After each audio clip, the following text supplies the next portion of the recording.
Ang gobyerno ngayon ay hindi Marcos.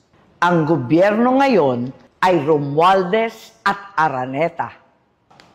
Payo ni VP, magpalit na raw ako ng apelyido. Sagot ko, Inday, hindi ko kailangan magpalit ng apelyido. Marcos ako. I'm me. Ako ay ako. Ako ay si Aimee Marcos. At kapag Marcos ka, hindi ka makikipag-alyansa sa mga politikong nagbintang, nagdiin, at umapi sa iyong pamilya. Hindi mo kakainin ang isinuka mo para lamang sa politika. Hindi ganyan ang legasiya ng aking ama. Imported na ang bigas, imported pa ang hustisya, kaya malinaw.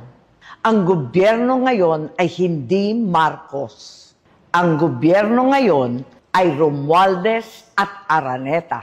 Kaya tandaan, ako ay ako. I'm me. I'm me isip, I'm me salita, I'm me gawa. Number 39 sa balota, Aimee Marcos.